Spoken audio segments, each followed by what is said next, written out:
Oi, gente. Hoje eu vou fazer uma leitura um pouco diferente. Eu vou ler mesmo direto do livro aqui para fazer uma leitura corrida junto com vocês.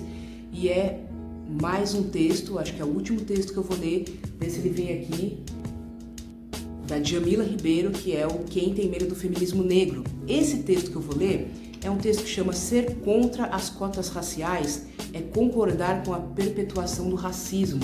É um texto que fala sobre a necessidade de cotas para negros em universidades e explica um pouco a importância disso, por que ser contra essas cotas também é racismo.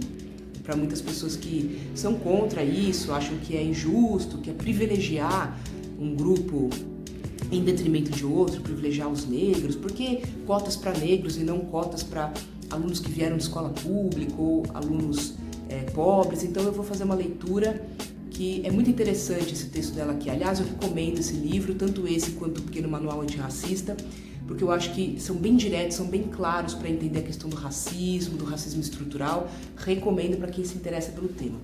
É comum algumas pessoas não entenderem por que afirmamos que os contrários às cotas raciais são racistas. Há quem pense que racismo diz respeito somente a ofensas e injúrias, sem perceber que vai muito mais além. Consiste em um sistema de opressão que privilegia um grupo racial em detrimento de outro. Após os quase 4 séculos de escravidão no Brasil, em que a população negra trabalhou para enriquecer a branca, incentivou-se a vinda de imigrantes europeus para cá. Que eu faço um parênteses, a gente também já fez leituras aqui sobre essa vinda de imigrantes europeus e sobre a tentativa do governo de embranquecer a população. Eu vou colocar os links aqui dos outros vídeos. Tiveram acesso, essa população de imigrantes brancos, tiveram acesso a trabalho remunerado e muitos deles, inclusive, receberam terras do Estado brasileiro, o que não deixa de ser uma ação afirmativa. Se hoje a maioria dos seus descendentes desfruta de uma realidade confortável, é graças a essa ajuda inicial. Em contrapartida, para a população negra não se criou mecanismos de inclusão. Das senzalas, fomos para as favelas.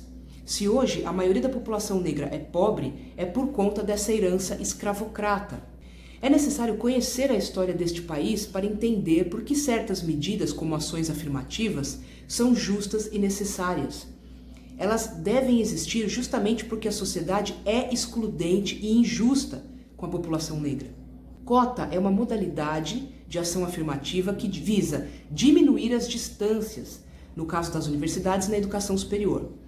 Mesmo sendo a maioria no Brasil, a população negra é muito pequena na academia. E por quê?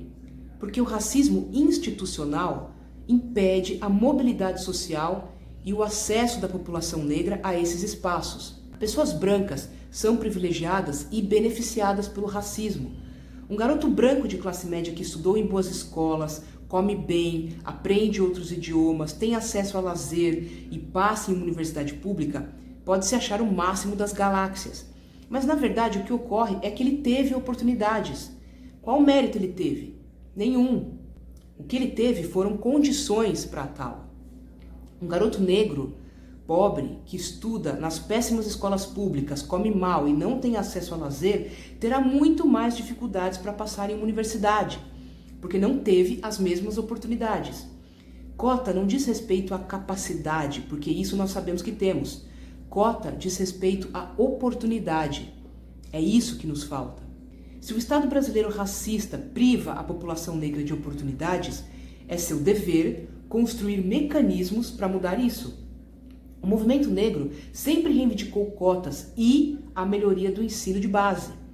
Só que, segundo pesquisa do Instituto de Pesquisa Econômica Aplicada, o IPEA, demoraria por volta de 50 anos para que a educação de base fosse de qualidade.